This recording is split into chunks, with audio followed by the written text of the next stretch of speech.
Hello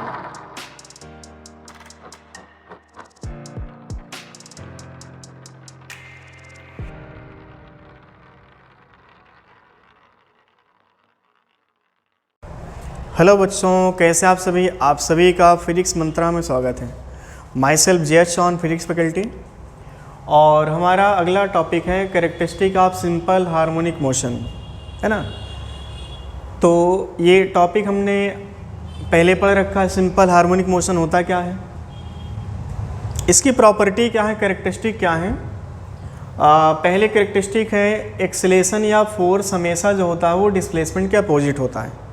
हमने ये बात पहले से ही पढ़ रखा है। F=-kx, याद कीजिए पिछला लेक्चर, उसमें हमने बताया था किसी पार्टिकल पर अगर लगने वाला force as a function of x with single power of x अगर दिया है तो जो फोर्स होगा इसको आप क्या कहोगे, रिस्टोरिंग फोर्स। और ये इकलौता फोर्स होता है जो पार्टिकल को हमेशा वापस लाना चाहेगा, है ना। तो अगर ये फोर्स देखिए, अगर हम इसको देखें तो यहाँ से हमको दिख रहा है कि F directly proportional to x है, और निगेटिव साइन यहाँ पर ये शो कर रहा है कि फोर्स हमेशा डिस्प्लेसमेंट के अपोजिट होगा। x यहाँ पर हम बोलेंगे डिस्प्लेसमेंट, x को हम क्या कहेंगे, डिस्प्लेसमेंट कहेंगे। अगर हम मास से डिवाइड कर लें तो हम जानते हैं कि फोर्स बराबर क्या होता है, मास इंटू एक्सलेशन। तो m इंटू ए बराबर -kx लिख सकते हैं। अब जो पार्टिकल ऑसिलेट कर रहा उसका जो मास होगा, मास तो कांस्टेंट रहेगा बाई m। तो अब ये बताओ कि यहाँ पर भी अगर हम देखें तो एक्सेलेरेशन हमारा कैसा, डायरेक्टली प्रोपोर्शनल टू x है, and acceleration also opposite to displacement. क्योंकि एक्सेलेरेशन की डायरेक्शन हम कैसे पूछेंगे, by the help of direction of force, है ना। तो ये कैरेक्टरिस्टिक हो गई कि जो पार्टिकल ऑसिलेट कर रहा, सिंपल हार्मोनिक मोशन शो कर रहा, उस पर जो फोर्स लगेगा मीन के बाद, वह फोर्स हमेशा डिस्प्लेसमेंट के अपोजिट होगा और हमेशा डिस्प्लेसमेंट के डायरेक्टली प्रोपोर्शनल होगा with single power of displacement. अगर कल के आपके पास ऐसी कुछ कहानी बनी जहां पर एक्सेलेरेशन जो है डायरेक्टली प्रोपोर्शनल x है बट ये निगेटिव नहीं है भाई साहब, हमें क्वेश्चन में ऐसे देगा कि जहां पर हमें एक्सेलेरेशन को फाइंड आउट करना है, और एक्सेलेरेशन फाइंड आउट करने के बाद हमने कुछ ऐसा पढ़ा कि acceleration positive times of constant into x दिया है, तो क्या इसको आप सिंपल हार्मोनिक मोशन कहोगे? आप इसको सिंपल हार्मोनिक मोशन नहीं कहोगे। आई बात समझ में? तो स्टैंडर्ड इक्वेशन की बात करें, हमारे पास एक्सेलेरेशन जो है -k times of x by m है। मान लो कल के निगेटिव एक्सेलेरेशन है बट यहाँ पर x की पावर डबल हो गई, x की पावर ट्रिपल हो गई, तब भी आप इसको सिंपल हार्मोनिक मोशन नहीं कहोगे, है ना। तो कई बार हमसे इक्वेशन बना के पूछेगा कि बताओ ये जो गिवन इक्वेशन है क्या है सिंपल हार्मोनिक मोशन रिप्रेजेंट कर रही है, तो उनको आपको प्रूव करना पड़ेगा। प्रूव करने का मतलब कोई जादू यहाँ पे नहीं करना है। ये बात हम पहले जानते हैं कि अगर फोर्स निगेटिव साइन के साथ आ रहा with single power of displacement तो आप कह सकते हैं particle simple harmonic motion show करेगा। आई बात समझ में? तो अब जब पार्टिकल ऑसिलेट करना शुरू कर चुका है तो पार्टिकल के पास क्या क्या आ चुकी होंगी चीज़ें बताओ। पार्टिकल में एक डिस्प्लेसमेंट भी होगा, पार्टिकल के पास वेलोसिटी भी होगी, पार्टिकल के पास मास है और वेलोसिटी है, तो आप कह सकते हैं पार्टिकल के पास काइनेटिक एनर्जी भी होगी। और पार्टिकल मीन से कुछ डिस्प्लेस हो चुका है तो आप ये भी कह सकते हैं कि पार्टिकल के पास कुछ पोटेंशियल एनर्जी भी होगी। और अगर पोटेंशियल एनर्जी काइनेटिक एनर्जी है तो आप कह सकते हैं पार्टिकल के पास टोटल एनर्जी भी तो होगी। तो सबसे पहले हमारा एक्सेलेरेशन और डिस्प्लेसमेंट है। डिस्प्लेसमेंट है तो यहाँ पर वेलोसिटी होगी, वेलोसिटी है तो यहाँ पर एक्सेलेरेशन भी होगा, एक्सेलेरेशन है तो फाइनली यहाँ पर फोर्स की बात कर सकते हैं, वेलोसिटी है तो काइनेटिक एनर्जी की बात कर सकते हैं, डिस्प्लेसमेंट है तो आप यहाँ पर पोटेंशियल एनर्जी की बात भी कर सकते हैं। तो पहला स्टेप हमारा ये कि जो पार्टिकल ऑसिलेट किया है उस पार्टिकल के पास डिस्प्लेसमेंट की जो इक्वेशन है वो इक्वेशन कैसी होगी,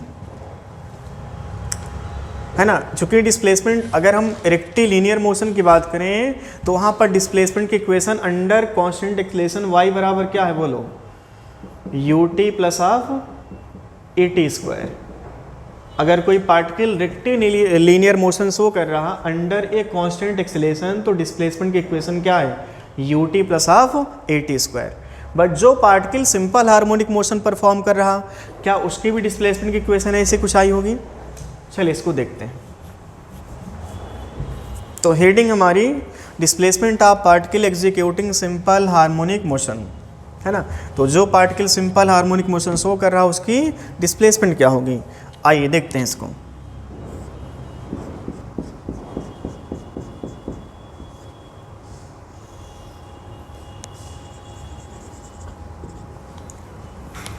चलिए मान लेते हैं कोई पार्टिकल का मेन पोजीशन था ये, और पार्टिकल को आपने डिस्प्लेस किया, जैसे मान लो हमने इसको थोड़ा सा डिस्प्लेस किया है। अच्छा, ये बात हो रही है t बराबर 0 पे, t बराबर 0 पर पार्टिकल था कहाँ पे, मेन पे। और ये जो t टाइम हमने लिया, इस t टाइम पर पार्टिकल मेन और एक्सट्रीम के बीच में कहीं बैठा है ना। और पार्टिकल का मेन से जो विस्थापन है वो y हो चुका है। बहुत मन से आप समझिएगा, एंगल भी मान सकते हैं, पार्टिकल को हमने मेन पोजीशन से थीटा डिग्री पर रोटेट करवा दिया। तो अब ये क्वेश्चन बनता है कि जो डिस्प्लेसमेंट आपने y कैलकुलेट किया t टाइम में, इसका इक्वेशन क्या बनेगा। तो आप इसकी इक्वेशन यहाँ से नहीं बना सकते, क्यों, चूँकि अगर आप ये देखें कि पार्टिकल पर जो वेट होगा इस टाइम पे वो mg लग रहा होगा। एक कंपोनेंट आपने यहाँ पर किया था, याद करिए, यहाँ पर कंपोनेंट क्या था, mg cos थीटा, बोले यहाँ पर कंपोनेंट क्या मिला था हमको, mg sin theta, mg sin theta.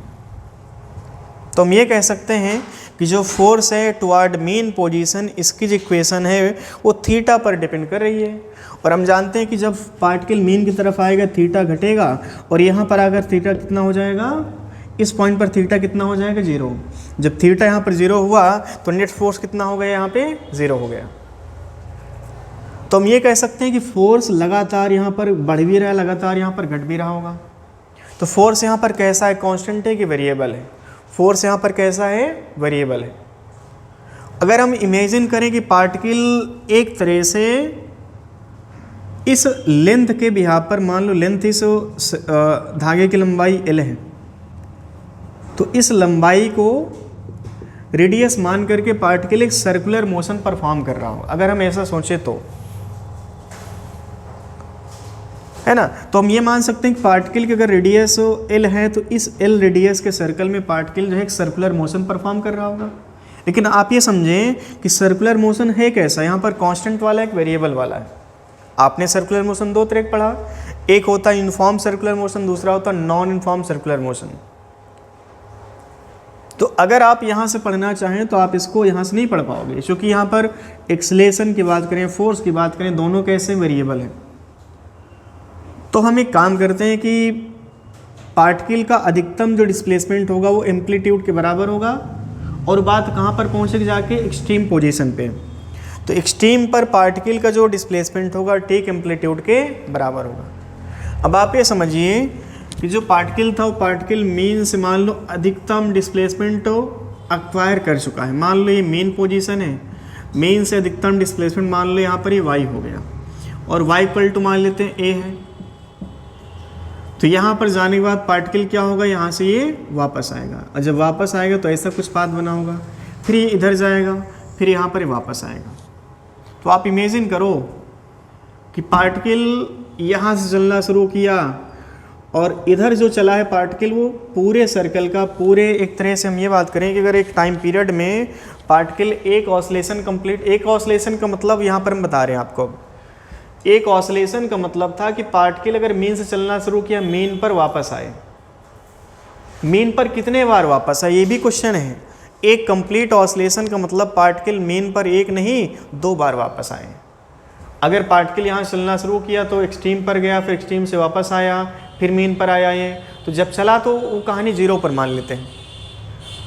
Extreme पर गया पहली बार, फिर वापस आया मेन पे, ये पहली बार मेन पर आया होगा, फिर इधर गया, फिर वापस मेन पे आया, तो मेन पर कितने बार आ चुका है, 2 बार ये चला। तो यहाँ पर था ना, तो इसको हम 0 कहेंगे।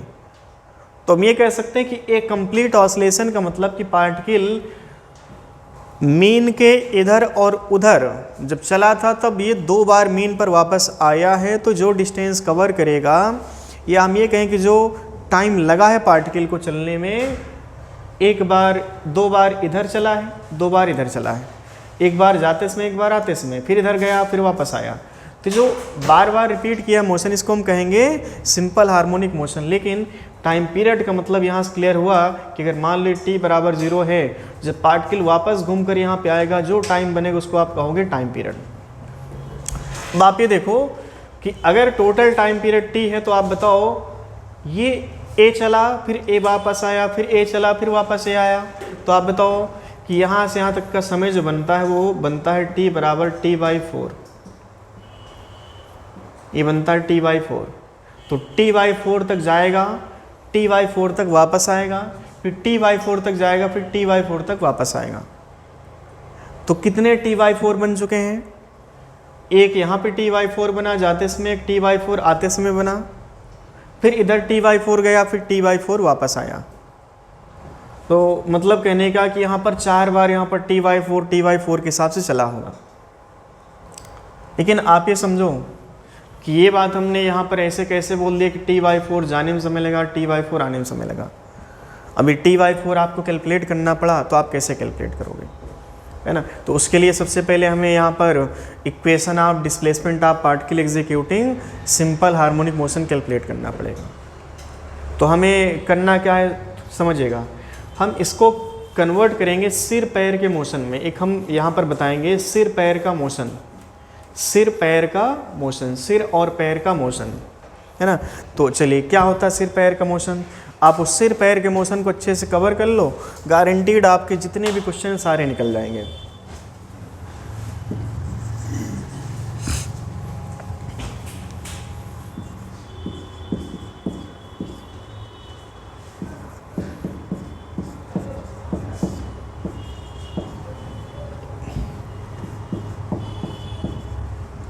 है ना? तो ये जो कहानी है सिर पैर वाली है।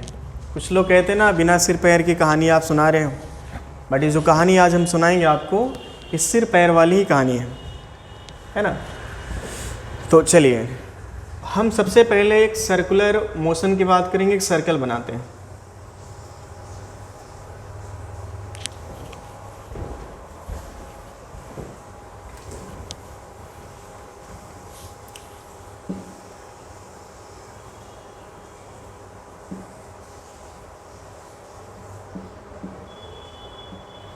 और इसको हमने 4 भाग में डिवाइड कर दिया। हम यहाँ पर बात करेंगे यूनिफॉर्म सर्कुलर मोशन की। आप यहाँ से नहीं पढ़ सकते क्योंकि यहाँ पर जो मोशन है वो वेरिएबल है, लेकिन आप यहाँ पर आओगे तो ये पूरी तरह से यूनिफॉर्म सर्कुलर मोशन में आपने इसको कन्वर्ट कर लिया, है ना? तो यूनिफॉर्म सर्कुलर मोशन का मतलब होता है कि यहाँ पर जो स्पीड होती है पार्टिकल की वो कांस्टेंट होती है, बट वहाँ पर अगर हम रियलिटी देखें तो यहाँ पर स्पीड कांस्टेंट नहीं है। और जब कांस्टेंट स्पीड होगी तो अगर इक्वल डिस्टेंस बॉडी चल रही तो इक्वल टाइम भी यहाँ पे मिलता रहेगा आपको। अगर यहाँ का डिस्टेंस देखें, यहाँ का डिस्टेंस देखें, यहाँ का डिस्टेंस देखें, यहाँ का डिस्टेंस देखें, सब क्या है आपस में इक्वल है। तो अगर इस सर्कल में कोई पार्टिकल चला है कांस्टेंट स्पीड से तो इक्वल डिस्टेंस चलते समय इक्वल टाइम में वो कवर किया होगा, है ना? चलिए बात मान लेते हैं यहाँ पर t बराबर 0 की हो रही है। ये बात हो रही है t बराबर 0 की, है ना? जैसे यहाँ पर हमने क्या लिखा, इसको t बराबर 0, इसको हमने क्या लिखा मीन पोजीशन। आप इसको कहोगे मीन पोजीशन, ठीक है? तो आप ये समझो कि मान लो कोई इंसान है जिसका सिर यहाँ पर है, इंसान का जो सिर है भाई साहब यहाँ पर है और पैर बिल्कुल यहाँ पर है, ठीक? सिर पैर, ठीक है? इमेजिन करो कि मान लो कोई इंसान है भाई साहब, ये फैले पड़े हैं ऐसे, ठीक है? ये यहाँ पर ये सिर है, ठीक है? इस लाइन पर सिर है और यहाँ पर इसका पैर है। सिर पर एक काम करो, आप यहाँ पर एक कील ठोक दो सिर पे। यहाँ पर हमने क्या किया, कील लगा दिया। सिर पर हमने क्या मार दिया, एक कील। तो सिर यहाँ पर फिक्स हो गया। सिर क्या करेगा, इस पॉइंट पर ही मतलब ये रोटेट करेगा। पैर यहाँ पर फिर ये सिर पर आपने क्या किया, कील मार दिया। अब एक काम करो कि पैर को पकड़ के भाई साहब ऐसे आप टहलो एक सर्कुलर पाथ में। सिर तो यहाँ पर फिक्स है ना, तो पैर का मोशन पढ़ना आपको, सिर का मोशन नहीं पढ़ना है। मोशन किसका पढ़ना, पैर का। बात अलग है, सिर पैर का मोशन है, लेकिन सिर यहाँ पर अपनी जगह पर फिक्स है और पैर को पकड़ करके भाई साहब इस सर्कल में हम टहलेंगे और पैर का मोशन ही आपको पकड़ना है। तो मान लो t बराबर 0 पर पैर यहाँ पर कभी थे, t टाइम पर अब मान लो पैर यहाँ पर कहीं है। आप इसको ध्यान में रख के बात करोगे। t बराबर 0 पर पार्टिकल मीन पर था और ये t बराबर 0 हमने यहाँ पर माना है। t टाइम बाद पार्टिकल का मीन से डिस्प्लेसमेंट कितना है, y है। ठीक है। अच्छा, पार्टिकल सिर से अगर हम देखें, सिर से जो ये लाइन ज्वाइन हो रही है सिर और पैर की, वो ऐसे बन रही है। तो अगर हम ये कहें कि पार्टिकल का जो डिस्प्लेसमेंट वहाँ पर हमने बनाया है वो इस सर्कल में कहाँ पर बनाओगे आप, पैर यहाँ पर थे, अब पैर t टाइम बाद भाई साहब यहाँ पर आ गए। थोड़ा समझिएगा, ये थोड़ा सा है। इसके बाद फिर आपको बिल्कुल जो है गाना गाना है भाई साहब, इसमें कुछ बचेगा नहीं। उसके बाद आपको ऐसा लगे क्या हलवा पढ़ा रहे हैं गुरुजी, है ना। बट इसको सीखने के बाद आपको हलवा लगेगा, और नहीं उसके बाद तो फिर आपको जो है लगेगा कि भाई साहब कि ये कौन सा जहर है ना, समुद्र मंथन वाला है कि कौन सा जहर है ना। तो वैसा आपको एहसास होगा। t बराबर 0 पर यहाँ पर क्या थे बताओ, यहाँ पर पैर है, यहाँ पर हमने क्या मान लिया, पैर। t टाइम बाद पैर यहाँ पर पहुँच गए, तो जो हमने वहाँ पर y बनाया, क्या वो y आप यहाँ पर बनाओगे, वो गलत है। अब समझिएगा y हम कैसे कैलकुलेट करेंगे। y कैलकुलेट करने के लिए क्या करना आपको, पैर यहाँ पर थे, पैर यहाँ पर पहुँच गए, p फार पैर, p फार परपेंडिकुलर, याद रखिएगा इसको, p फार पैर और p फार परपेंडिकुलर, है ना। तो p फार परपेंडिकुलर का मतलब क्या है भाई साहब, p फार परपेंडिकुलर का मतलब है कि जब पैर यहाँ पर कभी थे, इस पैर वाली सिर वाली लाइन पर पैर से हम क्या डालेंगे, परपेंडिकुलर। फिर से सुनिएगा, जब पैर यहाँ पर t टाइम बाद, तो t टाइम पर जो पैर है उस पैर से हम सिर वाली लाइन पर क्या डालेंगे, परपेंडिकुलर, है ना। तो ये जो है t टाइम पर पैर यहाँ पर कभी थे, ये हमारी सिर की लाइन है, इस सिर वाली लाइन पर क्या डालना आपको, पैर से परपेंडिकुलर।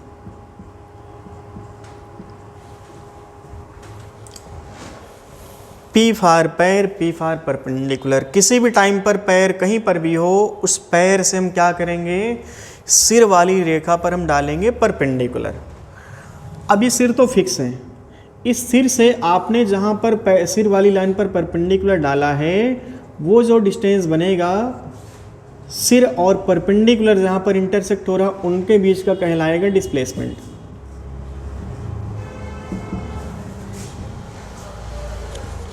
आरिवासन में इसको हम कहेंगे डिस्प्लेसमेंट। अच्छा, अधिकतम डिस्प्लेसमेंट कितना हो सकता है, अगर मान लो पैर कभी यहाँ पर होते हैं, अगर पैर यहाँ पर होते हैं तो सबसे पहले आप ये लाइन ज्वाइन करते हैं सिर और पैर की। अब पैर यहाँ पर कभी है तो हम क्या करेंगे, पैर से क्या डालेंगे, सिर वाली लाइन पर परपेंडिकुलर। तो आप ऐसे परपेंडिकुलर फिर से डालोगे,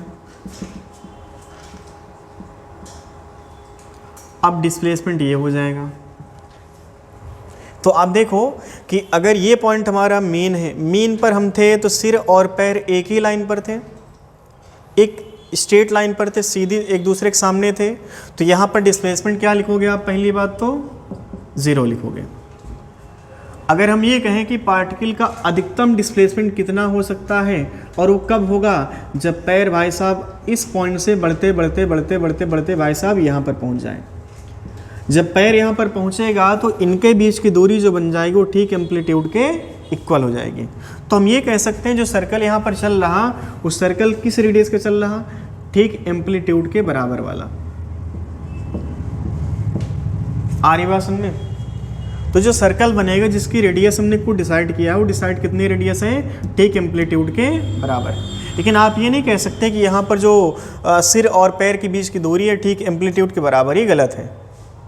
हम क्या करते हैं, जब कभी पैर मेन पोजीशन से किसी भी पॉइंट पर हम क्या करेंगे, उस पैर से सिर वाली लाइन पर डालेंगे परपेंडिकुलर। और जितनी भी डिस्टेंस आप मेजर करोगे हमेशा कहाँ से मेजर करोगे, सिर से। सिर हमने कहाँ पे सोचा है, ठीक सेंटर पे। अब अगर पार्टिकल यहाँ पर होता तो आप परपेंडिकुलर ऐसे डालते, ये डिस्प्लेसमेंट आपका बन जाता। अब आप इमेजिन करो जब पार्टिकल यहाँ पर कहीं होता तो आप परपेंडिकुलर ऐसे डालते हैं, जब यहाँ पर कहीं पैर होता परपेंडिकुलर आप ऐसे डालते हैं, ऐसे परपेंडिकुलर होता। तो आप देखो कि जब हम इस पॉइंट से ऐसे चल रहे हैं तो डिस्प्लेसमेंट क्या हमारा बढ़ रहा, जब वापस आएंगे डिस्प्लेसमेंट क्या हमारा घट रहा। तो घटते घटते यहाँ पर डिस्प्लेसमेंट कितना हो जाएगा देखो, अगर मान लो पैर यहाँ पर घूम करके आ गए तो ऐसे आप जोड़ते, ऐसे परपेंडिकुलर डालते हैं तो डिस्प्लेसमेंट क्या बताओ यहाँ पर घट रहा। तो पहले डिस्प्लेसमेंट देखो, अगर हम इस सिर को बेसिस माने तो सिर के हिसाब से पहले डिस्प्लेसमेंट बढ़ा, बढ़ते बढ़ते अधिकतम हुआ, फिर वापस आ रहा, डिस्प्लेसमेंट घटते घटते कितना हो गया 0। फिर आप नीचे जाओगे तो डिस्प्लेसमेंट बढ़ेगा, बट वो बढ़ेगा किस में, निगेटिव में, जो कि बात यहाँ पर डिस्प्लेसमेंट की हो रही है। और डिस्प्लेसमेंट हमारा पॉजिटिव निगेटिव दोनों हो सकता है। अब इससे नीचे जब पार्टिकल जाएगा तो डिस्प्लेसमेंट बढ़ेगा, फिर जब इस पॉइंट से वापस आ रहा होगा टुवर्ड्स मेन पोजीशन, फिर से डिस्प्लेसमेंट क्या होगा, बढ़ेगा। तो आप देखो कि पार्टिकल का जो मोशन है, एक्चुअली पार्टिकल का मोशन ऐसे, बट हम पढ़ कहाँ पर रहे हैं, यहाँ पर पढ़ रहे हैं। यहाँ पर पढ़ना हमारे लिए सुविधा है, क्योंकि हम सर्कुलर मोशन की बात कर रहे हैं, और ये बात कैसी, यूनिफॉर्म सर्कुलर मोशन की। तो पार्टिकल रियलिटी में अगर देखें, पार्टिकल रियलिटी में ऐसे ऑसिलेट कर रहा है, ये पार्टिकल का एक्चुअल मोशन है। बट आपको याद रखना है कि अगर आपको कोई भी क्वेश्चन डिस्कस करने हैं, कोई भी क्वेश्चन सॉल्व करना है, तो आपको सबसे पहले सिर पैर के मोशन की बात करनी पड़ेगी आई आसन में। तो चलिए हम इसका एक फार्मूला बनाते हैं।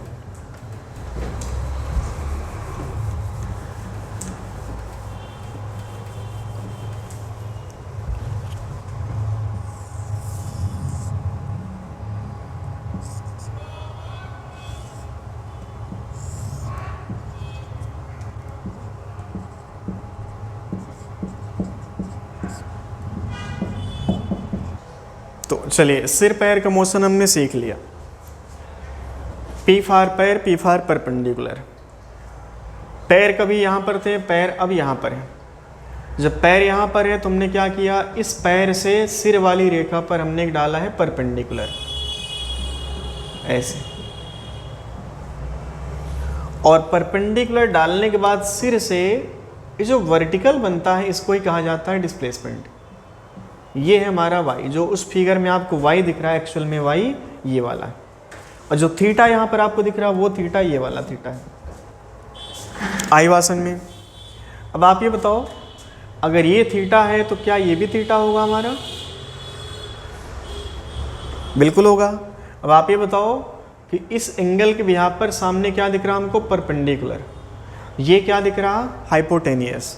तो परपेंडिकुलर हाइपोटेनियस का रिलेशन क्या होता है बताओ, साइन थीटा होता है।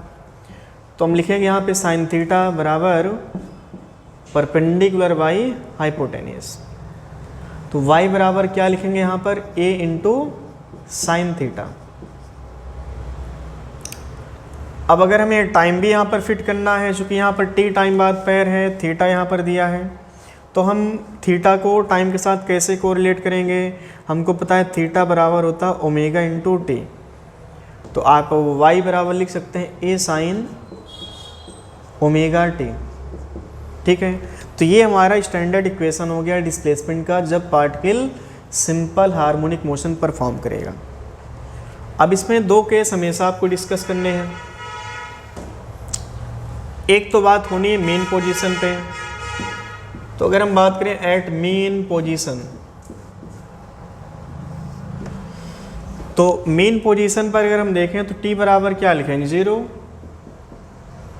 या थीटा बराबर क्या लिखेंगे 0 डिग्री। तो चाहे आप इसको यूज करें, साइन 0 कितना होगा 0, और चाहे यहाँ पर आप आ जाओ तो डिस्प्लेसमेंट कितना मिलेगा, यहाँ पर हमको बोले 0 मिलेगा। तो मीन वो पॉइंट होता है जहाँ पर पार्टिकल का डिस्प्लेसमेंट कितना होगा, हमेशा 0 होगा। अच्छा, एक्सट्रीम कहाँ पर होगा, ये पॉइंट होगा हमारा एक्सट्रीम का, है ना। अच्छा, यहाँ पर टाइम की बात करें, टाइम कितना होगा, अगर टोटल टाइम पीरियड t है तो उस t टाइम पीरियड में एक कंप्लीट सर्कल पूरा किया होगा। अगर हम यहाँ से यहाँ देखें तो कितना सर्कल पूरा कर रहा है 1/4, तो टाइम कितना लग जाएगा टाइम पीरियड के हिसाब से 1/4, तो t/4 टाइम बन जाएगा। टाइम t/4 कहो या एंगल कहो कि 90 डिग्री रोटेट किया है, तो हम बात करेंगे एट एक्सट्रीम पोजीशन।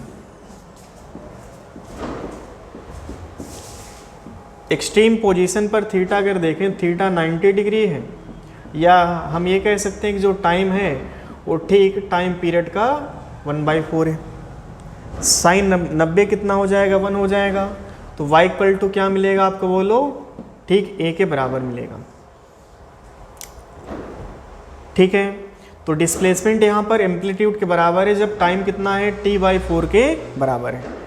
अच्छा, पार्टिकल अगर हम देखें, पार्टिकल मीन से एक्सट्रीम पर एक नहीं 2 बार गया है।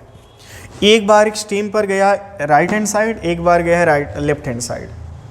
तो जब मीन से राइट हैंड साइड डिस्प्लेसमेंट हम देखेंगे तो उसको कहेंगे पॉजिटिव, लेफ्ट हैंड देखेंगे तब उसको कहेंगे नेगेटिव। तो यहाँ पर भी एक एक्सट्रीम पोजीशन होगा। अगर हम बात करें कि इस पॉइंट पर जो डिस्प्लेसमेंट है वो कितना है, ठीक एम्पलीट्यूड के इक्वल। यहाँ पर भी आप देखें तो अच्छा, टाइम की बात करें, यहाँ पर ये t0 है, t/4 टाइम होगा। यहाँ पर बोले कितना होगा, t/2 बनेगा क्या, आधा सर्कल पूरा किया है। यहाँ पर बोले टाइम कितना होगा, 3t/4। इस पॉइंट का जो डिस्प्लेसमेंट निकल के आएगा y इक्वल टू निकल के आएगा -a। तो डिस्प्लेसमेंट 0 से +a जाएगा, फिर +a से घटते घटते 0 आएगा, फिर 0 से बढ़ते बढ़ते माइनस में जाएगा, और माइनस में बढ़ते बढ़ते -a होकर के फिर ये जो है फिर से 0 हो जाएगा। तो अगर हम बात करें कि एक्सट्रीम पर जो डिस्प्लेसमेंट है वो प्लस में भी है, माइनस में भी है। अब देखना है कि एक्सट्रीम से जो डिस्प्लेसमेंट मिल रहा है आपको अधिकतम एक्सट्रीम पर, वो 2 अलग अलग टाइम पर मिल रहा है। एक टाइम आपका t/4 है। अगर टाइम यहाँ पर हम इस इक्वेशन में 3t/4 रखें तो डिस्प्लेसमेंट आपको नो डाउट मिलेगा y इक्वल टू -a। अगर हम टाइम यहाँ पे पुट करें, थीटा आपका कितना हो जाएगा, 90, 180 और 270। तो 270 डिग्री, या आप लिखें टाइम बराबर 3t/4। ठीक है, इस टाइम पर भी जो डिस्प्लेसमेंट आपको मिलेगा अधिकतम मिलेगा, लेकिन अधिकतम का वो -a आएगा। जब आप ये इक्वेशन यूज करने जाएंगे तो y equal to a sin ω t में t रखो, चाहे 3t/4 या पूरा पूरा ω t आप रख लो 270 डिग्री। तो डिस्प्लेसमेंट अगर हम बात करें तो हमारे पास +a भी होगा, -a भी होगा। ये भी एक्सट्रीम पोजीशन, ये भी क्या है, एक्सट्रीम पोजीशन है। आई वासन में स्टॉप। चलिए देखते हैं। तो अभी हमने ये डिस्कस किया कि पार्टिकल का जो पैर था t/0 पर कहाँ था, मीन पे। अब आज हमने कुछ ऐसा डिस्कस करने जा रहे हैं जैसे कि यहाँ पर पार्टिकल t/0 पर मीन पर नहीं था, पहले से कुछ एंगल पार्टिकल आगे है। तो पार्टिकल का मोशन हमने जहाँ से पढ़ना शुरू किया वो मेन पोजीशन पर नहीं था, मेन से थोड़ा सा आगे था। अब आप ये बताओ कि पहले से ही पार्टिकल 5 डिग्री पर आगे, फिर पार्टिकल t टाइम में कितना एंगल रोटेट कर गया, टोटल कितना रोटेट किया है, थीटा। थोड़ा सा यहाँ पर हम चेंज करेंगे, मान लो कि पार्टिकल जो है थीटा ये वाला रोटेट किया है, सिर्फ इतना। अगर यहाँ टोटल देखें थीटा +5 हो जाएगा ये। ठीक है, अब यहाँ से हम इसको नहीं पढ़ सकते हैं। अब अगर हम ये कहें कि डिस्प्लेसमेंट हमें जो कैलकुलेट करना है वो डिस्प्लेसमेंट क्या सिर्फ ये वाला होगा।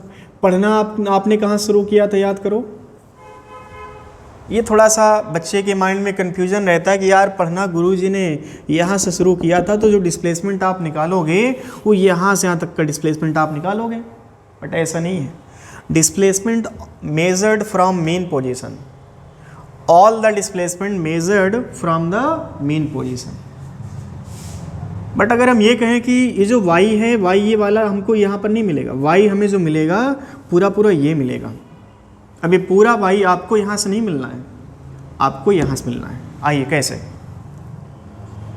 ये पार्टिकल का है मेन पोजीशन, पार्टिकल t/0 पर यहाँ पर कहीं बैठा था, और t टाइम बाद पार्टिकल यहाँ पर कहीं है।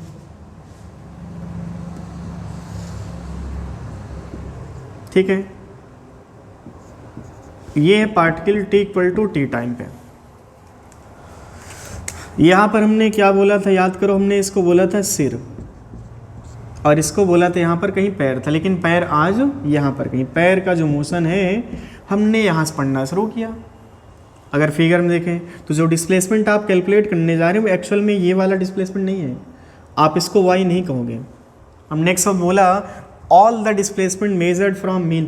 कहीं से भी आप पढ़ना शुरू करो, नोट, कहीं से भी आप पढ़ना शुरू करें, चाहे मीन से पढ़ो चाहे एक्सट्रीम से, लेकिन डिस्प्लेसमेंट जो आप मेजर करोगे हमेशा कहाँ से मेजर करोगे? From mean position. अब देखो ये एंगल कितना हमारा फाई है, ये एंगल कितना है? थीटा है। पैर यहाँ पर कहीं है, तो आप बताओ हम क्या करें? डिस्प्लेसमेंट कैसे फाइंड आउट करेंगे? जहाँ पर पैर है उस पैर से क्या डालेंगे?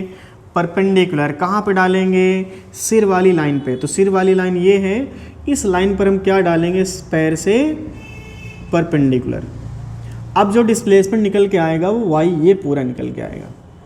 अब आप ये समझो कि जो डिस्प्लेसमेंट आपने वाई कैलकुलेट किया है, ये वाई ये वाला वाई नहीं है। आपने जो वाई कैलकुलेट किया भाई साहब, ये वाई ये पूरा कैलकुलेट किया है। बट अगर हम ये कहें कि पढ़ना तो हमने यहाँ से नहीं शुरू किया था, पढ़ना हमने यहाँ शुरू किया था, तो डिस्प्लेसमेंट ये मिलना चाहिए था, लेकिन ऐसा नहीं है। हमेशा डिस्प्लेसमेंट आपको मीन से ही कैलकुलेट करना होगा। आई बात समझ में? चलिए अब देखते हैं यहाँ पे, ये एंगल फाई एंगल थीटा है, बताओ ये टोटल कितना हो जाएगा?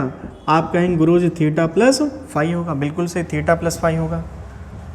एम्पलीट्यूड मान लो ए है। अब बताओ थीटा प्लस फाई के लिए ये क्या है? परपेंडिकुलर। ये क्या है? हाइपोटेनियस। फिर से हम अगर पूछें आपसे बताओ परपेंडिकुलर हाइपोटेनियस के बीच रिलेशन क्या होगा, तो आप कहेंगे गुरुजी साइन थीटा, है ना। तो साइन का रिलेशन अगर हम देखें तो साइन थीटा प्लस फाई बराबर क्या लिखें बोलो? डिस्प्लेसमेंट वाई और वाई में एम्पलीट्यूड। तो वाई बराबर क्या लिखोगे? A into sine theta plus phi लिखेंगे। अब जैसे यहाँ पर आपने टाइम को रिप्लेस किया था थीटा से, तो आपने यहाँ पर ओमेगा टी मल्टीप्लाई कर लिया था, है ना। तो आप यहाँ पर भी ओमेगा टी मल्टीप्लाई करें तो स्टैंडर्ड इक्वेशन जो डिस्प्लेसमेंट की निकल के आएगी, क्या निकल के आएगी बोलो? y equal to sine omega T plus phi निकल के आएगी। तो अगर हम ये देखें कि y बराबर हमारे पास जो फाइनल रिजल्ट निकल के आएगा that is a sine omega T plus phi निकल के आएगी। ठीक है, ये स्टैंडर्ड इक्वेशन हो गई, ये कॉमन सी इक्वेशन हो गई। ये बात ना तो मीन से स्टार्ट हुई और ना ही एक्सट्रीम से, मीन और एक्सट्रीम के बीच से शुरू हुई है। अब हम इसको एक जनरल इक्वेशन मान करके अगर हम इस फाई को चेंज करें, फाई यहाँ पर क्या सबसे पहले फाई लिख लेते हैं। फाई का मतलब होता है इनिशियल फेज, इसको हम कहेंगे हिंदी में इनिशियल फेज। इनिशियल फेज का मतलब कि पार्टिकल टी बराबर 0 पर पहले से ही कितना डिग्री रोटेट कर चुका उसको ही कहा जाएगा इनिशियल फेज। आई बात समझ में? इनिशियल फेज का मतलब एक पार्टिकल पहले से ही t बराबर 0 पर मीन से कितना एंगल रोटेट कर चुका है। अब अगर मान लेते हैं ये जो फाई है हमारा, if phi equal to 90 degree है, तो बताओ पार्टिकल कहाँ पर पहुँच गया होगा? अगर फाई बराबर 90 डिग्री हो गया, ये मीन हो गया, इसको आपने क्या बोला था बोलो? आपने इसको बोला था एक्सट्रीम पोजीशन। ठीक है, तो पार्टिकल 0 पर यहाँ पर था 5 डिग्री पे, लेकिन अगर पार्टिकल यहाँ पर होता तो फाई बराबर क्या बन जाता? 90 डिग्री। तो फाई इक्वल टू 90 डिग्री का मतलब पार्टिकल है कहाँ पे? एक्सट्रीम पोजीशन पर है। पार्टिकल कहाँ पर है बोलिए? एक्सट्रीम पोजीशन पे। फाई यहाँ पर क्या रखोगे आप? 90 डिग्री। तो वाई इक्वल टू क्या लिखें? A sine omega T plus pi by 2, और आप जानते हैं साइन 90 प्लस थीटा क्या होता है? कॉस थीटा होता है। तो आप क्या लिख सकते हैं? y equal to A cos omega T. ये भी क्या रिप्रेजेंट करेगा इक्वेशन? Simple harmonic motion. तो जब भी आपके पास इक्वेशन आप डिस्प्लेसमेंट एज अ फंक्शन आप साइन दिया हो, कॉस दिया हो, तो हम उसको क्या कहेंगे? सिंपल हार्मोनिक मोशन की इक्वेशन है। और ये जो है यहाँ पे रिपीटेशन हो रहा है, मतलब ये कॉस साइन का आने का मतलब क्या है? अगर हम ग्राफ की बात करें तो कॉस का ग्राफ कैसा होता है? ऐसे कुछ होता है टाइम के साथ। तो यहाँ पर भी देखो रिपीट हो रहा है ग्राफ, प्लस में भी जा रहा है माइनस में भी जा रहा है। अगर हम साइन ओमेगा टी वाले को देखते हैं तो साइन ओमेगा टी का ग्राफ क्या बनता? ऊपर भी होता नीचे भी होता, और ये ऐसे मतलब ये ख़त्म होने वाला नहीं है, ऐसा आगे बढ़ता चला जाएगा विद सर्टेन एम्पलीट्यूड। आई बात समझ में? तो ये जो cos omega T sign omega T का मतलब है कि कॉस ओमेगा टी का मतलब है कि पार्टिकल का जो डिस्प्लेसमेंट है कभी घटेगा, कभी बढ़ेगा, कभी प्लस में रहेगा, कभी माइनस में रहेगा, है ना। तो पार्टिकल ही मीन के प्लस में भी जाएगा, मीन से माइनस में भी जाएगा, मतलब कहने कि पार्टिकल मीन के इधर और उधर ऑसिलेट ही करता रहेगा। तो ऐसा मोशन क्या कहलाएगा? सिंपल हार्मोनिक मोशन कहलाएगा। आ रही बात समझ में, है ना। तो ये जो इक्वेशन हम यूज़ करेंगे y equal to A cos omega T, कहाँ से यूज़ करेंगे? एक्सट्रीम से।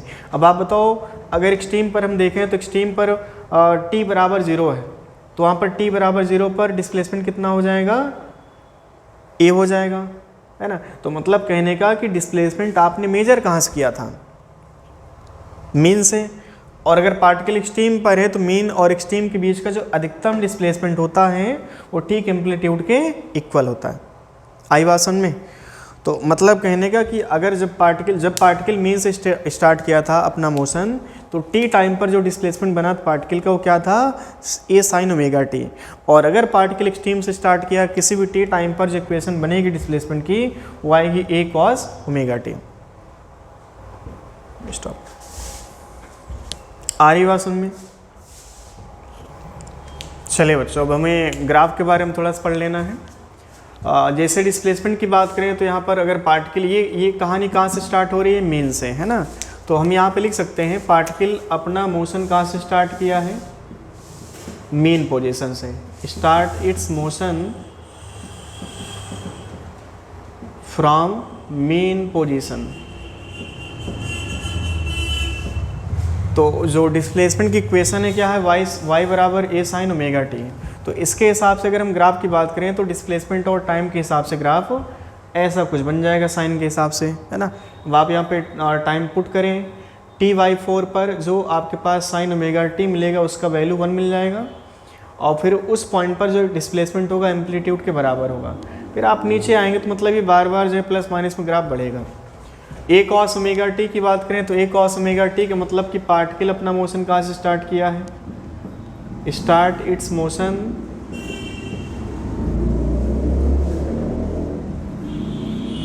From extreme position. ठीक है। अब आप सभी जानते हैं कि जो कॉस का ग्राफ होता है वो ऐसा कुछ बनता है। तो t बराबर 0 पर जो y बनेगा ठीक प्लस a के इक्वल होगा, और फिर ये निगेटिव में जाते जाते जो है माइनस ए हो जाएगा। तो y इक्वल टू माइनस ए आप लिखेंगे। अब अगर मान लो हमारे पास इक्वेशन है y बराबर A sine omega T plus phi, तो ग्राफ कैसा होगा बताओ? ग्राफ ऐसा कुछ आएगा, है ना। तो देखिए sine omega T plus phi का मतलब पहले से ही पार्टिकल में कुछ डिस्प्लेसमेंट आ चुका है। पार्टिकल पहले से कुछ एंगल आगे था, कुछ डिस्प्लेसमेंट है इसमें पहले से ही। अब टाइम के साथ देखो डिस्प्लेसमेंट क्या होगा? बढ़ेगा, बढ़ते बढ़ते कितना हो जाएगा? अधिकतम। फिर उसके बाद क्या होगा? डिस्प्लेसमेंट घटेगा। अब ये नहीं कह सकते कि टाइम यहाँ पर क्या बनेगा, है ना। तो हमें ये पहले से नहीं पता कि ये कितना एंगल आगे है, या ये y जो है इस पॉइंट से कितना अधिक है ना। ये y कितना है इन टर्म्स ऑफ एम्पलीट्यूड, इसका ग्राफ ये हो जाएगा। आप सभी के लिए एक होमवर्क है बच्चों। हम चाहते हैं कि आप y बराबर ग्राफ खींचेंगे A cos omega T plus phi का। आप इसका एक बार ग्राफ खींचिएगा, है ना। ये हमने बता दिया कि sine omega T plus phi graph ऐसा कुछ बनेगा।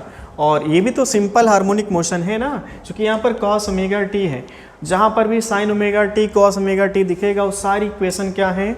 सिंपल हार्मोनिक मोशन की है ना। तो अगर हम ये कुछ भी लिख लो आप, जैसे यहाँ पर sine omega T plus phi लिख लिया, हम लिख लिए cos omega T plus phi, यहाँ पर प्लस फाई की जगह पर माइनस फाई लिख लो, है ना। तो ऐसा कुछ भी नहीं, बस यहाँ पर आपको ये देखना है कि कॉस ओमेगा टी है या साइन ओमेगा टी है। तो ये ग्राफ कैसी इक्वेशन है? सिंपल हार्मोनिक मोशन की इक्वेशन है। तो आप कमेंट सेक्शन में बताइएगा कि इसका जो ग्राफ है वो कैसा बनाया आपने, है ना। और इसको हम अगली क्लास में डिस्कस करेंगे। धन्यवाद, है ना। तो अब जैसे हमारे पास एक कोई केस आया था, जैसे हमने पढ़ा कि displacement of particle at any time T, और ये जो टी टाइम है वो यहाँ से स्टार्ट हुआ है ना। और इससे पहले हमने जो भी केस देखे थे हमने उनको मीन से पढ़ा था। बट एक जनरल इक्वेशन की बात करें, आपको याद रखना है कि डिस्प्लेसमेंट ऑफ पार्टिकल हमेशा एट एनी पॉइंट अगर हम बात करें तो हमारे पास इक्वेशन ये रहेगी y equal to A sine omega T plus phi. ये जनरल इक्वेशन है। फाई का यहाँ पर बहुत बड़ा रोल है। फाई का मतलब क्या है? Initial face. इनिशियल फेस का मतलब होता है कि पार्टिकल t बराबर 0 पर किस एंगल पर है वो, है ना। और जो इनिशियल फेस आपने लिया है, ये इनिशियल फेस कहाँ से लिया है? सबसे बड़ा पॉइंट यहाँ पर यही आता है कि इनिशियल फेस हमने जो चूज किया है वो इनिशियल फेस है कहाँ से? मेन पोजीशन से आपने लिया इसको, है ना। ये मेन पोजीशन होता है, इसको कहा जाता है एक्सट्रीम पोजीशन। तो आपको याद रखना बच्चों, जो फाई है, फाई का मतलब होता है इनिशियल फेस, और इनिशियल फेस हमेशा कहाँ से हम चूज करेंगे? मेन पोजीशन से। अब इस पे हम बहुत सारे इलस्ट्रेशन लेंगे तो वहाँ पर क्लियर होगा कि फाई का मतलब क्या है। हम बस एक बात याद रखना कि फाई का मतलब होता है initial phase, and this phase always takes from mean position. और आप ये समझे कि पार्टिकल जो चल रहा है, पार्टिकल कैसे चल रहा है? ये एंटी क्लॉकवाइज सर्कल में ये रिवॉल्व कर रहा। आई बात समझ में? तो ये general equation of displacement of particle at any time t, और अगर t बराबर 0 मान लेते हैं, पार्टिकल मेन पर था, t इक्वल टू 0 पर, तो फाई इक्वल टू क्या बन जाएगा? हमारा 0 बन जाएगा, है ना। तो उसके लिए इक्वेशन बन जाएगा y equal to a sin omega t। अच्छा, इसी को हम आगे बढ़ाते हुए बात करेंगे velocity of particle executing simple harmonic motion. आप जानते हैं कि डिस्प्लेसमेंट से वेलोसिटी कैसे फाइंड आउट की जाती है। तो हमें पहले से पता है कि अगर हमारे पास डिस्प्लेसमेंट है तो हम उससे वेलोसिटी कैसे फाइंड आउट करेंगे। क्या करते हैं? इसको हम डिफरेंशिएट करते हैं विद रिस्पेक्ट टू टाइम, है ना। तो अगला टॉपिक हमारा यहाँ पर ये है वेलोसिटी ऑफ पार्टिकल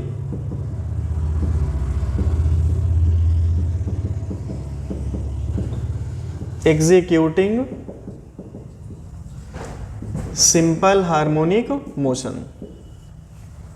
करना क्या है? इस डिस्प्लेसमेंट को आपको डिफरेंशिएट करना पड़ेगा। तो चलिए यहाँ पर हम लिखते हैं v equal to dy over dt, ये लिखेंगे, है ना। तो चलिए इसको डिफरेंशिएट करें। v इक्वल टू क्या मिला हमको? y की जगह पर क्या रखोगे? a sin omega t plus phi, ठीक है, d dt। a यहाँ पर कांस्टेंट, आप इसको बाहर ले लो। तो जब आप बाहर लेंगे तो यहाँ पर क्या मिलेगा आपको? a इंटू ओमेगा बन जाएगा cos omega t plus phi, ये बन जाएगा। ये वेलोसिटी है। अब इसमें अगर हम बात करें at mean position,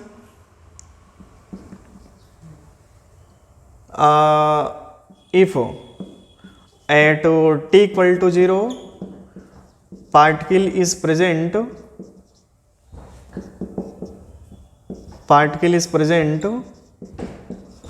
at mean position,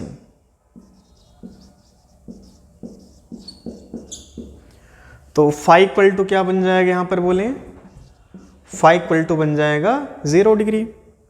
चूँकि हमको पता है कि जो इनिशियल फेस है, इनिशियल फेस हम कहाँ चूज करते हैं? मेन पोजीशन से। और t बराबर 0 पर पार्टिकल है कहाँ पे? मेन पोजीशन पे। तो फाई इक्वल टू क्या लिखेंगे यहाँ पर हम? 0। तो फाइनली वेलोसिटी का इक्वेशन क्या मिलेगा हमको यहाँ से? a omega cos omega t, ये मिल जाएगा। अच्छा, थोड़ा सा यहाँ पर हम कलाकारी करते हैं। हमको ये पता है कि sign square theta plus cos square theta कितना होता है? 1 होता है। अगर आप इसको रिप्लेस करें तो v बराबर क्या लिखेंगे यहाँ पे? a ओमेगा, और बताइए यहाँ पर क्या लिखेंगे हम, है ना। चलिए थोड़ा सा हम यहाँ पर, अगर नीट के बच्चे हैं थोड़ा सा उनको दिक्कत हो सकती है। हमको ये पता है sine square theta plus cos square theta equal to 1 होता है। अगर हम कॉस स्क्वायर थीटा लिखना चाहें तो लिखेंगे यहाँ पर 1 माइनस साइन स्क्वायर थीटा। चलिए यहाँ पे देखेंगे तो हम लिख सकते हैं cos theta equal to 1 minus sine square theta under root, लिख सकते हैं। अब ये वाला पैरामीटर आपने जो कॉस थीटा लिखा, थीटा इक्वल टू क्या लिख सकते हैं? ओमेगा टी लिख सकते हैं। तो v बराबर क्या लिखे हम यहाँ पे? बोलो a ओमेगा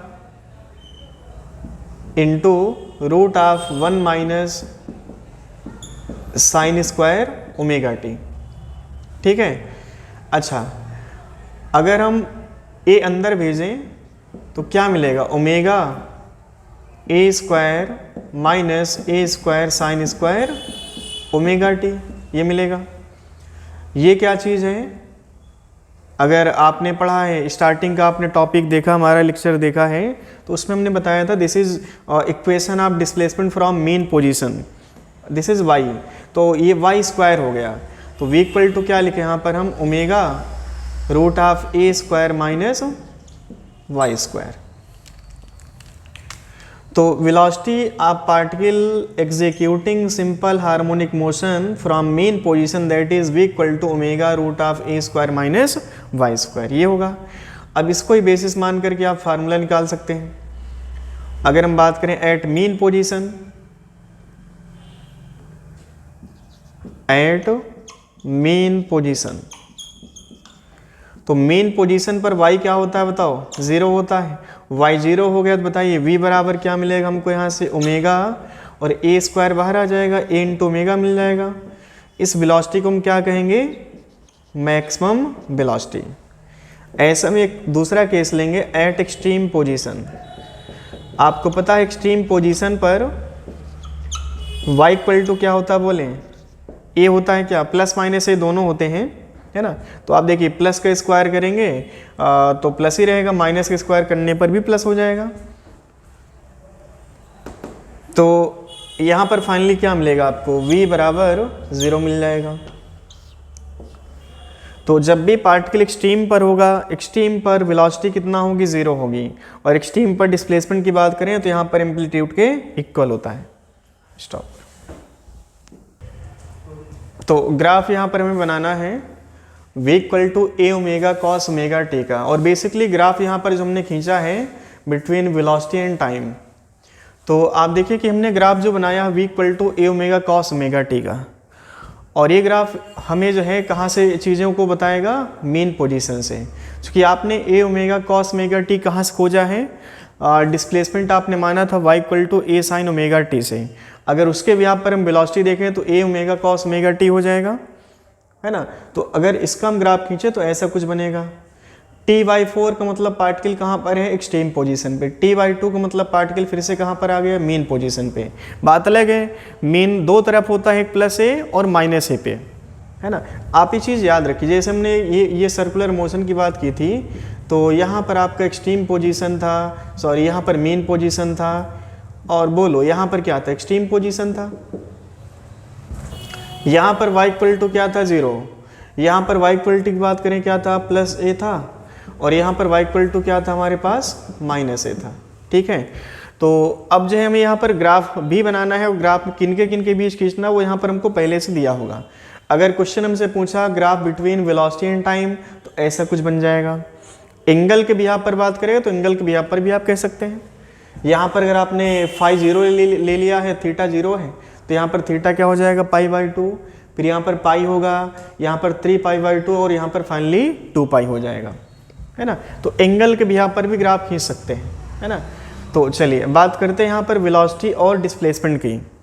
इनके बीच ग्राफ कैसा हो, ग्राफ का मतलब देखिए, ग्राफ कहीं पर भी क्वेश्चन में दिया हो, ग्राफ का मतलब है कि आपको एक इक्वेशन बनानी पड़ेगी। अब हम आपसे ये कहें कि बताओ वेलोसिटी टाइम के बीच ग्राफ कैसा होगा, तो आप क्वेश्चन ये पूछेंगे वेलोसिटी टाइम का रिलेशन कैसा है ना। तो अगर वो रिलेशन नहीं दिया तो उसके लिए एक कहानी देगा, वहाँ पर उस कहानी के बिहाफ पर हम वेलोसिटी टाइम या वेलोसिटी डिस्प्लेसमेंट के बीच इक्वेशन खींचेंगे। उस इक्वेशन को देख करके ही बताया जा सकता है ग्राफ एलिप्स है, पैराबोला है, सर्कल है, हाइपरबोला है, वो हम इक्वेशन देखने के बाद ही बता सकते हैं। अभी हम कैसे बताएं कि यहाँ पर इनके बीच ग्राफ कैसा होगा, पहले आप इनकी इक्वेशन दीजिए। तो इक्वेशन बनाने के लिए क्या है, हमारे पास पहले से पता है कि वेलोसिटी और डिस्प्लेसमेंट के बीच का जो रिलेशन था that is omega root of A square minus Y square, ये रिलेशन है। अभी यहाँ से हमको देख के नहीं लग रहा कि यहाँ पर वेलोसिटी और वाई का जो रिलेशन है डिस्प्लेसमेंट के बीच का कैसा रिलेशन है। तो एक काम करते हैं, यहाँ पर हम थोड़ा सा कलाकारी करते हैं। हम लिख सकते हैं v/ओमेगा, और एक साथ कलाकारी और कर लेते हैं v²/ओमेगा स्क्वायर। राइट हैंड साइड क्या मिला आपको, a square minus Y square मिलेगा। थोड़ा सा कलाकारी और करते हैं यहाँ पे हम यहाँ पर वाई स्क्वायर को लेफ्ट हैंड साइड ले आते हैं। तो फाइनली क्या मिला आपको यहाँ से, v²/ओमेगा square plus y square equal to a square, ये मिला होगा। अब एक काम करो, आप इस पूरे को आप ए स्क्वायर से डिवाइड कर लो। जब ए स्क्वायर से हमने डिवाइड किया तो यहाँ पर क्या मिलेगा, V square by A square into omega square और प्लस हो Y square by A square equal to बोलो क्या मिला 1। अब आप बताएं, this is standard equation between velocity and displacement. इसको देखने पर पता चल रहा है कि इक्वेशन किसकी है, बताओ इक्वेशन किसकी है, एलिप्स की। तो अगर ग्राफ यहाँ पर खींचना पड़ा हमें वेलोसिटी और डिस्प्लेसमेंट के बीच का, तो कैसी इक्वेशन बन रही है, यहाँ पे एलिप्स बन रही है। आई बात समझ में? तो हमें यहाँ पर एक ग्राफ खींच लेते हैं। तो ग्राफ कुछ ऐसा बना होगा। एलिप्स का मतलब क्या होता है, अंडाकार, जैसे अंडा होता है ना, उसको एलिप्स कहा जाता है ना। तो अब यहाँ पर मान लो हमारे पास वेलोसिटी एक्सिस है और यहाँ पर मान लेते हैं डिस्प्लेसमेंट है, ठीक है। अब देखो, अगर हम वेलोसिटी की तरफ चलें तो वेलोसिटी की तरफ क्या है, ये ए स्क्वायर ओमेगा स्क्वायर, और y की तरफ क्या दिख रहा है आपको, ए स्क्वायर। तो ऐसा ग्राफ बन जाएगा ये, है ना। अच्छा, कुछ पॉइंट और यहाँ पर पूछेंगे। अगर हमारे पास एक इक्वेशन ऐसे कुछ दे दिया है, केस मान लो हमारे पास एक केस नंबर 3। अगर हम जनरल इक्वेशन की बात करें, general equation of velocity that is A omega cos omega T plus phi, कुछ फेस यहाँ पर हम मान लेते हैं। अब इसके भी यहाँ पर ग्राफ कैसा होगा, है ना। तो हमें ये पता है कि अगर कॉस ओमेगा टी होता तो ग्राफ वैसा कुछ होता, प्लस फाई भी यहाँ पे आ चुका है, तो इसके लिए ग्राफ कैसा होगा, है ना। बात यहाँ पर ना तो मीन से स्टार्ट हो रही, ना ही एक्सट्रीम से, उनके बीच की बात हो रही है। तो और हमें ये पता है कि जब भी पार्टिकल मीन पर होगा वेलोसिटी क्या होगी, मैक्सिमम होगी। जैसे जैसे आप एक्सट्रीम की तरफ जाओगे वेलोसिटी घटती चली जाएगी। तो अगर मान लो आप मीन और एक्सट्रीम के बीच में कहीं बैठे हैं तो वहाँ पर जो वेलोसिटी होगी मीन से कम होगी, एक्सट्रीम से ज़्यादा होगी। अगर मान लेते हैं मीन पर वेलोसिटी ए ओमेगा है तो उससे पहले मीन पर अगर वेलोसिटी ए ओमेगा है तो उसके बाद जो वेलोसिटी बनेगी ए ओमेगा से कम बनेगी। तो अगर हमने यहाँ पर वेलोसिटी मान लिया ए ओमेगा, तो इससे कम वेलोसिटी यहाँ पर बन जाएगा लेस देन ए ओमेगा। तो ग्राफ हमारा जो स्टार्ट होगा वो, अब आप देखो मीन से एक्सट्रीम की तरफ चल रहे हैं तो वेलोसिटी क्या होगी, वेलोसिटी क्या होगी, घटेगी। नहीं, ये बात समझ में। ऑलरेडी हम मीन से थोड़ा आगे चल चुके हैं, तो मीन पर हमको वेलोसिटी ए ओमेगा मिलती है, लेकिन आप मीन से थोड़ा सा आगे शिफ्ट हो चुके हैं, तो जो वेलोसिटी आपको मिलेगी जहाँ पर आप बैठे हैं वहाँ पर लेस देन ए ओमेगा मिलेगी। अब इसके बाद आप आगे बढ़ोगे तो क्या होगा, वेलोसिटी घटती चली जाएगी। कहाँ तक घटेगी, एक्सट्रीम तक। तो ग्राफ कुछ ऐसा बन जाएगा हमारा ये,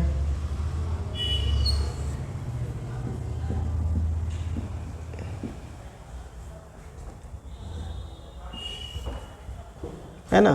तो ग्राफ की जो स्टार्टिंग पॉइंट है वो स्टार्टिंग पॉइंट ए ओमेगा से ना होकर के थोड़ा सा नीचे से स्टार्ट होगा ग्राफ, है ना। बट जब वापस कभी मीन पर आया होगा तो फाइनली मीन पर ए ओमेगा तो मिलना था। ये बात बिल्कुल फिक्स है कि मीन पर जब भी पार्टिकल आएगा तो मीन पर वेलोसिटी हमेशा कितना मिलेगी, ए इंटू ओमेगा मिलेगी।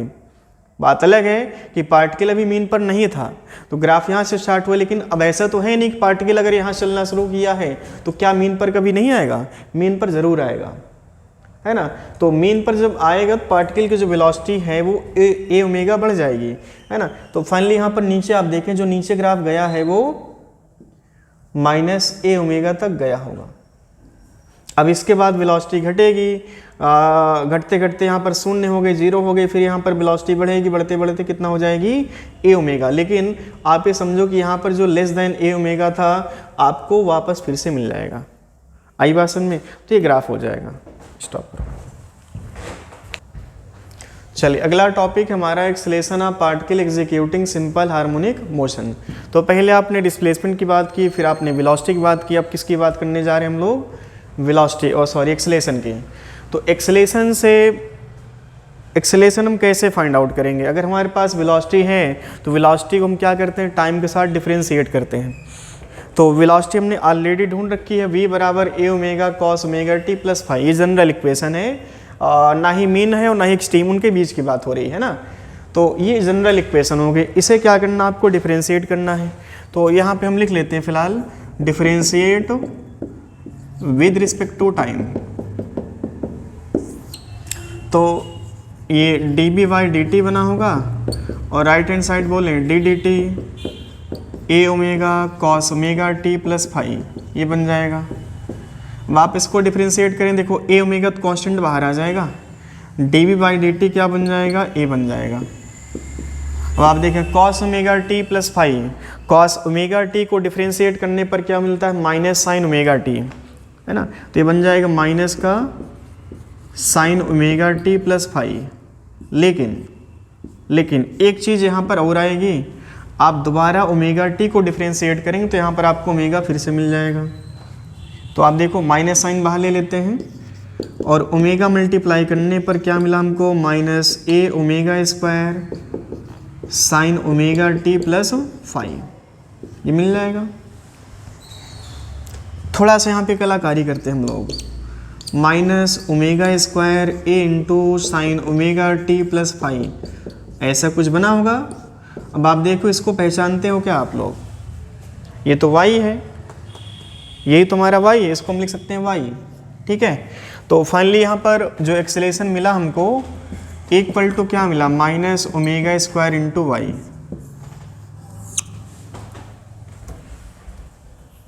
ये बहुत महत्वपूर्ण इक्वेशन है।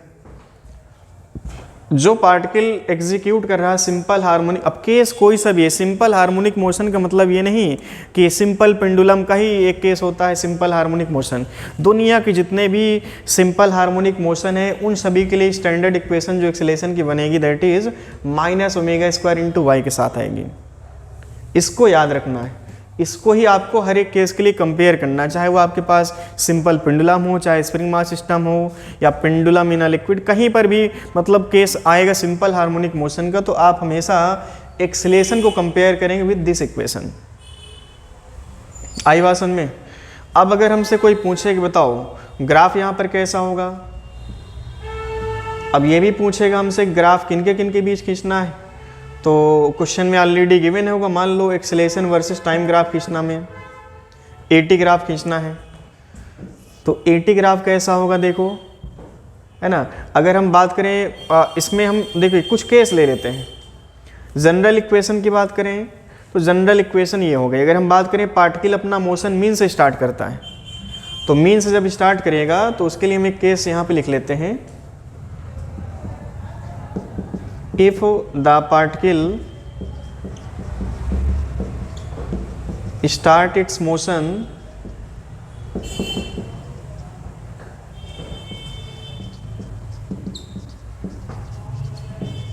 from mean position,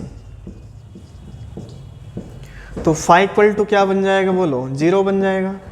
तो फाइनली एक्सेलेरेशन की इक्वेशन क्या निकल के आएगी, माइनस ओमेगा स्क्वायर इंटू ए, और बोलिए क्या बनेगा, साइन ओमेगा टी, ठीक है।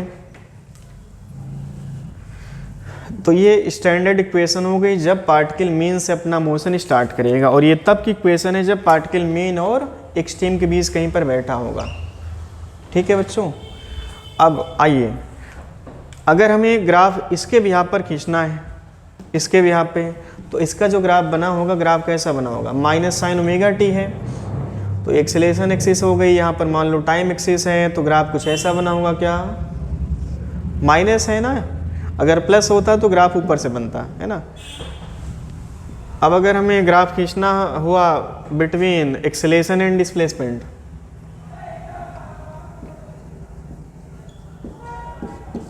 ग्राफ एक्सेलेरेशन वर्सेस डिस्प्लेसमेंट, तो आप देख रहे हैं कि यहाँ पे डायरेक्ट रिलेशन है ना। तो आप यहाँ पे लिख सकते हैं acceleration directly proportional to displacement है ना। तो आप देखो कि यहाँ पर जो कहानी बनेगी, कहानी कैसी होगी, स्ट्रेट लाइन होगी ग्राफ, और स्लोप की बात करें, स्लोप कैसा है, निगेटिव है। अगर हम इसको कंपेयर करें तो y equal to minus m x होगा, है ना, y equal to minus m x. Standard equation जो होती है स्ट्रेट लाइन की, उससे हम कंपेयर करें तो y equal to minus m x. तो स्लोप यहाँ पर कैसा, निगेटिव है। निगेटिव स्लोप का मतलब क्या होता है, थीटा मोर देन 90 डिग्री, है ना। तो ग्राफ यहाँ पर अगर मान लेते हैं यहाँ पर हमारे पास एक्सेलेरेशन एक्सिस है और यहाँ पर है डिस्प्लेसमेंट एक्सिस, तो ग्राफ जो बनेगा आपका वो ऐसा बनेगा, है ना। तो ये जो एंगल बनेगा मोर देन 90 डिग्री बन जाएगा, है ना। स्टॉप। चलिए, तो ग्राफ हमने यहाँ पर एक्सेलेरेशन टाइम देख लिया और एक्सेलेरेशन डिस्प्लेसमेंट भी देखा।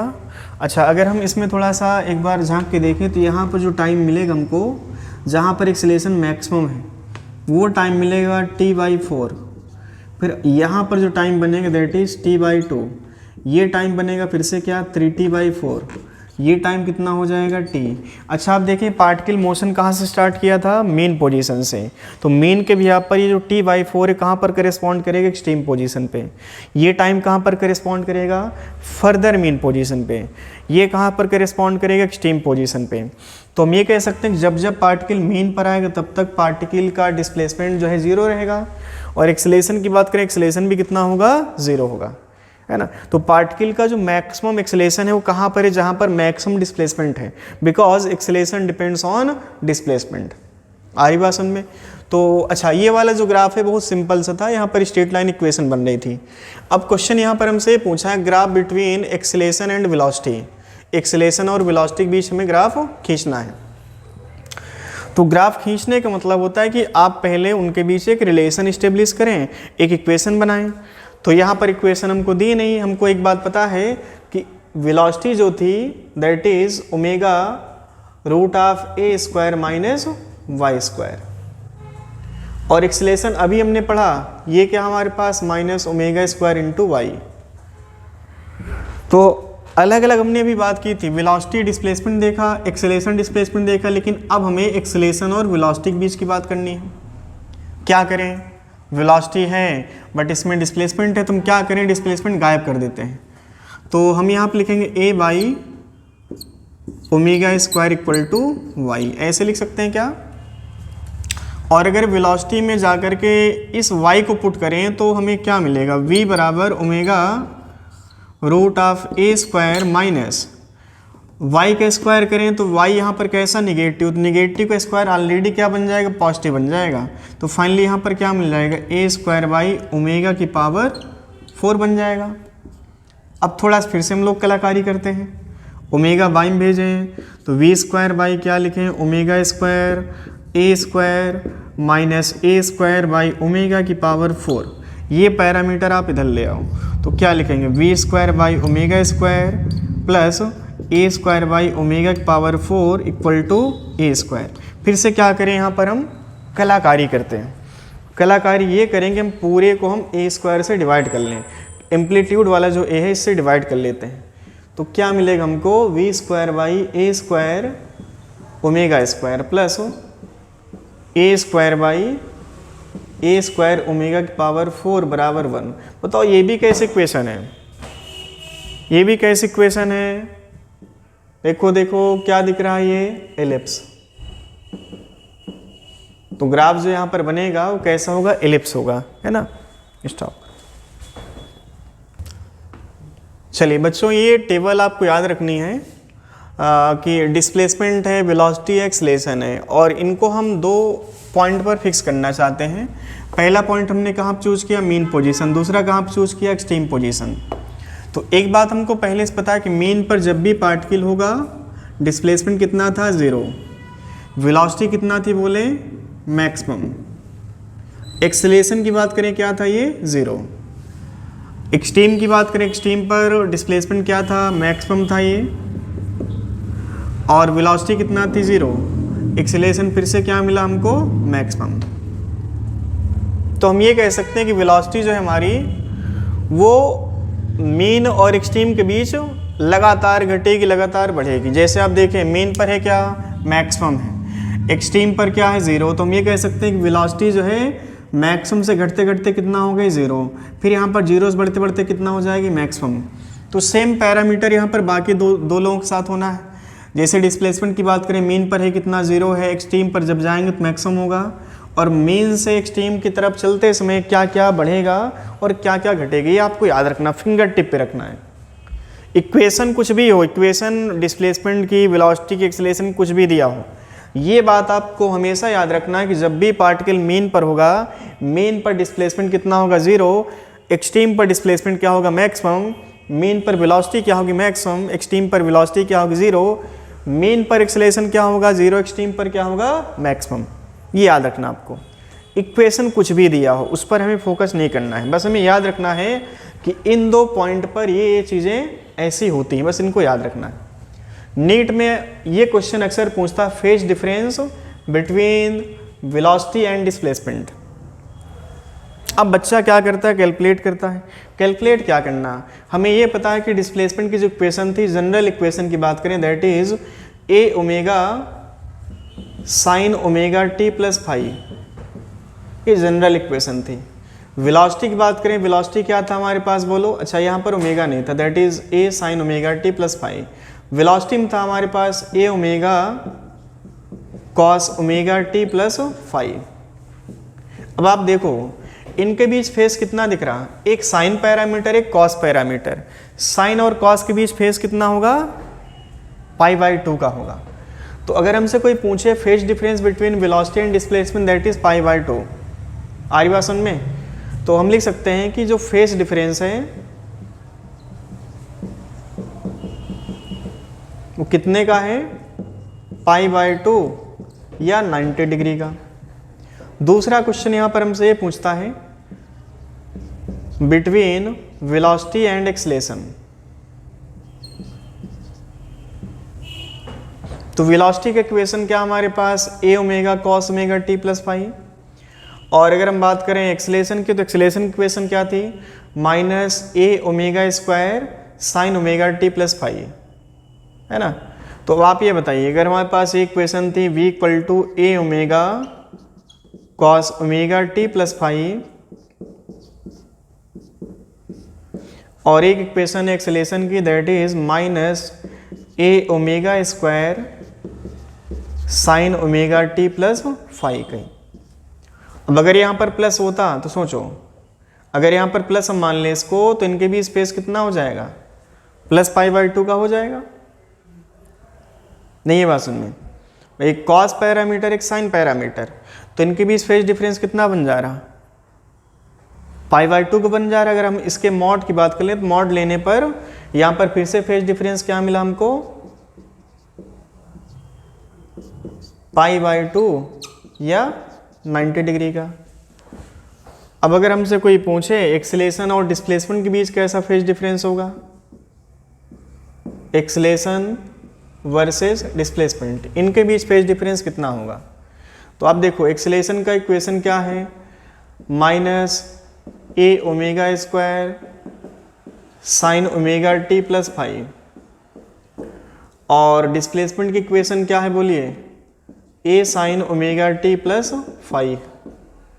इनके बीच फेज डिफरेंस कितना बन रहा है, देखो माइनस साइन है यहाँ पर, माइनस साइन नहीं है। अगर यहाँ पर देखें sign omega T plus five, sign omega T plus five है, तो फेज कितना बन रहा है यहाँ पर, बोलो बोलो ऋषभ, कितना बन रहा फेज डिफरेंस, 90 नहीं बन रहा, बन रहा है 180। साइन और साइन है, अगर यहाँ पर माइनस होता और यहाँ पर भी माइनस होता तो फाइनली यहाँ पर बन जाता 0 डिग्री, बट यहाँ पर माइनस है, यहाँ पर प्लस है। याद करो ग्राफ कैसा बना था भाई, ग्राफ कैसे बना था, साइन ओमेगा टी के लिए ग्राफ ऊपर से बना था, माइनस साइन ओमेगा टी के लिए ग्राफ कहाँ से बना था, नीचे से। तो फेज डिफरेंस कितना हो गया, 180 का। स्टॉप।